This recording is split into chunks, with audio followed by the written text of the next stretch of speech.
le mot « rejet ». Il évoque des émotions profondes, une vérité universelle, ce vide dans la poitrine, la douleur de se sentir insuffisant, la tentation de douter de soi-même.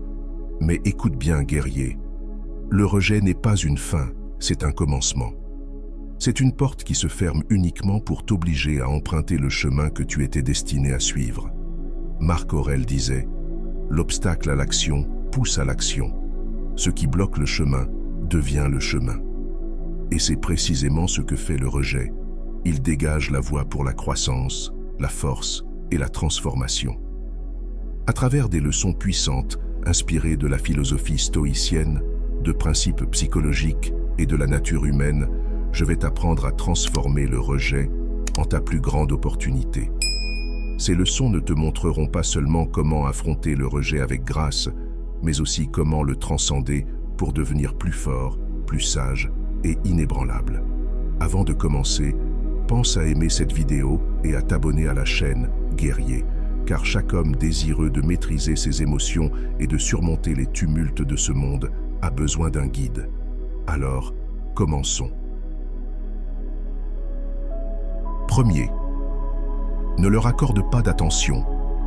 Le rejet reflète souvent davantage celui qui rejette que celui qui est rejeté. Lorsque tu donnes ton attention à quelqu'un qui te méprise ou te manque de respect, tu lui remets le pouvoir de contrôler tes pensées et émotions. Imagine ceci. Un homme est sur le marché d'Athènes, criant des insultes à Socrate pour tenter de le provoquer. Que fait Socrate? Il passe à côté de l'homme comme s'il n'existait pas. Lorsqu'on lui demande plus tard pourquoi, Socrate répond simplement « Ce n'est pas ma tâche de m'occuper de l'ignorance des autres. » Maintenant, pose-toi cette question, guerrier. Pourquoi cherches-tu la validation de quelqu'un qui a déjà montré clairement qu'il ne te valorise pas? Il est naturel de vouloir être accepté, désiré, mais un homme stoïque comprend que la valeur de son caractère n'est pas déterminée par l'opinion des autres. Crois-moi, prêter attention à quelqu'un qui t'a rejeté ne fait que renforcer son sentiment de supériorité. C'est une vérité psychologique profondément ancrée dans les dynamiques de la nature humaine. Quand quelqu'un voit que tu cherches son approbation, il perd le respect pour toi. Au lieu de cela, adopte l'indifférence. En ignorant leur rejet, tu leur enlèves leur pouvoir et modifies la dynamique en ta faveur. Les femmes de grande valeur, en particulier, respectent les hommes qui se respectent eux-mêmes. Lorsque tu ne prêtes pas attention, tu crées une aura de mystère et de force. C'est la psychologie inversée à son meilleur. Plus cela t'importe peu, plus tu gagnes en estime. Deuxième, reste émotionnellement neutre. Le rejet fait remonter des émotions profondes en nous. Colère, tristesse, frustration. Mais ces émotions, lorsqu'elles ne sont pas contrôlées, deviennent nos pires ennemis. Imagine un homme qui répond au rejet par de la rage ou des larmes. A-t-il l'air puissant? Est-il maître de lui-même? Non, il paraît faible, dominé par ses émotions, esclave de ses impulsions. Épictète nous a mis en garde. Ce qui importe, ce n'est pas ce qui t'arrive, mais comment tu y réagis. L'homme stoïcien choisit la neutralité émotionnelle, car c'est dans le calme que se révèle la véritable force. Biologiquement, les humains sont programmés pour réagir émotionnellement aux menaces perçues, et le rejet est perçu comme une menace pour notre ego et notre position sociale. Les femmes, en particulier, sont très sensibles aux réactions émotionnelles. Elles testent les hommes, non par malice, mais pour évaluer leur résilience. Si tu t'effondres, tu confirmes leurs doutes. Si tu restes stoïque, tu détruis leurs suppositions. Quand quelqu'un te rejette, respire profondément, reconnais l'émotion qui surgit en toi et laisse-la passer. Ne la réprime pas, mais ne la laisse pas non plus te contrôler. Pense au philosophe roi Marc Aurèle, qui a affronté des trahisons et des tromperies tout en maintenant son calme. Il a écrit « Tu as pouvoir sur ton esprit, pas sur les événements extérieurs. Prends-en conscience et tu trouveras la force. » Considère l'effet de la psychologie inversée. En restant émotionnellement neutre, tu projettes une image de force et de confiance qui pousse les autres à reconsidérer leur jugement.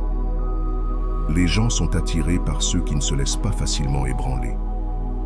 Les femmes, surtout celles de grande valeur, respectent les hommes capables de naviguer dans la turbulence émotionnelle sans perdre leur équilibre. Troisième, prouve-leur qu'ils ont tort. Le rejet véhicule souvent un message implicite. Tu n'es pas assez bon. Mais est-ce vraiment vrai ou est-ce leur incapacité à reconnaître ta valeur? L'homme stoïcien ne se plaint pas et ne perd pas d'énergie à essayer de convaincre les autres par des mots. Il prouve sa valeur par ses actions. Marc Aurèle a écrit « Cesse de perdre du temps à débattre sur ce que doit être un homme bon. Sois-en un. » Ce principe s'applique au rejet. Tu n'as pas besoin de leur dire qu'ils avaient tort. Tu dois le leur démontrer. Ils s'améliorent et réussissent. Quand quelqu'un te rejette, il s'attend souvent à ce que tu t'effondres, que tu cherches son approbation, comme un chien quémandant des miettes. Mais un homme stoïcien n'est pas un mendiant. Au lieu de cela, il se concentre sur son amélioration personnelle, transformant le rejet en carburant pour sa croissance. Lorsque tu accomplis davantage, tu deviens plus sûr de toi et tu te perfectionnes. Tu les forces à remettre en question leur jugement. C'est l'essence même de la psychologie inversée. Montrer par tes actions que leur rejet était une erreur. Les femmes de grande valeur respectent un homme qui ne reste pas prisonnier du rejet, mais l'utilise comme un tremplin vers la grandeur. Quatrième, réponds par le silence. Face au rejet, la réaction naturelle est souvent de discuter, de supplier ou de demander des explications. Mais si je te disais que le silence est la réponse la plus puissante de toutes? Crois-moi, le silence en dit long. C'est une arme que peu d'hommes savent utiliser. Zénon de Kition, fondateur du stoïcisme, enseignait « Il vaut mieux trébucher avec ses pieds qu'avec sa langue ». En d'autres termes, la modération dans les paroles évite souvent des dommages plus grands. Le silence crée un vide inconfortable, obligeant l'autre personne à le combler avec ses propres pensées et doutes. Psychologiquement, les gens s'attendent à une réaction face au rejet, colère, tristesse ou désespoir. Quand tu réponds par le silence, tu interromps leurs attentes, les laissant mal à l'aise. C'est un principe fondamental de la nature humaine. Les gens sont intrigués, voire perturbés, par ce qu'ils ne peuvent ni prédire ni contrôler.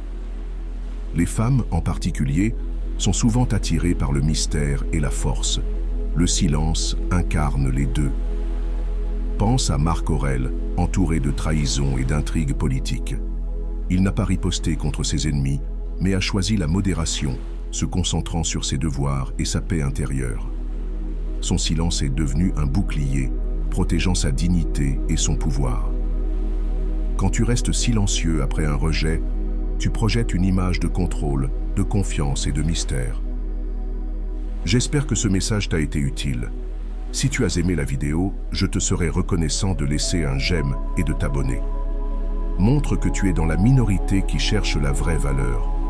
Écris « Le rejet forge ma force » dans les commentaires et prouve que tu ne te laisses pas distraire par les illusions. Merci beaucoup pour ton attention et à la prochaine.